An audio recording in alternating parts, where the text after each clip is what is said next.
Good morning বন্ধুরা, আশা করি ভালো আছো। আমরাও ভালো আছি। আমাদের হিন্দুদের কিন্তু প্রথমে সকালটা শুরু হয় ভগবানের বলো, ঈশ্বরের বলো, যাই বলো, তার মুখ দেখে আমাদের শুরু হয়। তো তোমাদেরকেও দেখিয়ে দিলাম, এটা আমার শাশুড়ির ঠাকুর ঘর। সকাল সকাল পুজো দেওয়া হয়ে গেছে। তারপর আমি সকালে বাসি কাজ সেরে এদিকে রান্নার এদিকে চলে এসেছি। আমি তো আগেই বলেছি ছেলেকে আমি ভেজিটেবলটা বেশি খাওয়াই। তো আমি এই যে সব সবজি দিয়ে মাছের ঝোল করব, যেহেতু কই মাছ আছে ওর জন্য ডালটা করছি না। এখন সবজি দিয়ে মাছের ঝোলটাই করছি। তো ছেলেরও খাওয়া হবে, আমাদেরও খাওয়া হবে। তো আমি ফোড়ন দিয়ে হালকা পাতলা মাছের ঝোল করব। সে শরীরটা অত ভালো নেই। আর আমি যখন রান্না করি, আমার ছেলের মুড যদি ভালো থাকে তখন কি করে, যে দেখো, হয় কালার করবে, না হলে স্লেট পেন্সিল দিয়ে লিখবে। তো কখনো কখনো গান দেখতে যায়, তখন গান দেখলে আর আমার ভিডিও করা হয় না, এই আর কি।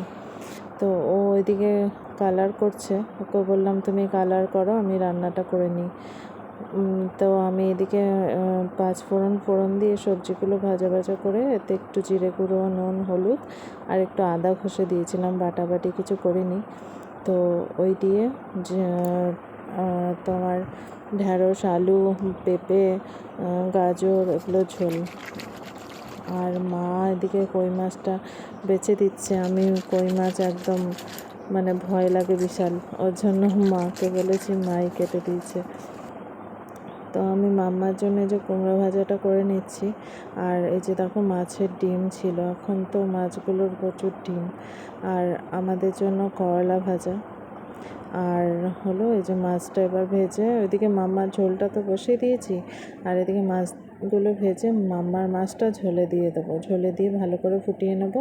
আর আমাদের মাছটা সর্ষে বাটা দিয়ে কই মাছের তেল ঝাল করব। ব্যাস এই রান্না, সিম্পল, আর কিছুই করব না। গরমে আর কিছু ভালো লাগছে না। হ্যাঁ, আম ছিল, আম ঘরে ছিল, চাটনি করলে হতো, কিন্তু সময় আর হয়ে উঠবে না। তো এইটুকুই করে আজকে এখানেই শেষ করব। এই দেখো, ঝোলটাও ফুটে গেছে, বেশ সুন্দর কালার এসছে ঝোলটায়। তো আর এই যে মাছের ডিমটা ছিল, ওটা আমি একটু বেসন দিয়ে গুলিয়ে রাখলাম, যে খাওয়ার পাতে ভেজে নেওয়া হবে। তো আজকে আবার এইটুকুই ছিল রান্না। কেমন লাগলো জানিও। সব কমপ্লিট হয়ে গেছে, রান্নার দিকে সব কমপ্লিট। তারপরে যে সব কাজ সেরে ওই বাড়িতে গেছিলাম। দেখো, ওই বাড়িতে পাহারাদার কারা, বলতা, দুটো বলতার চাক হয়েছে বড় বড়, লাউ গাছের যেখানে জানলা দিয়েছিল সেখানে। আর এই যে প্রজাপতিটা কখন থেকে ঘুরছে, ওকে করা ভিডিওতে আনার চেষ্টা করছি, কিন্তু কিছুতেই পারছি না। তো কোথাও বসছে না, হাতে চাঞ্চল উড়েছে। আর এদিকে মাম্মা বিকেলবেলা ওর বাবার সাথে বের করতে চলে এসছে। বাস গাড়িটা দেখে ওর গান শোনো একবার।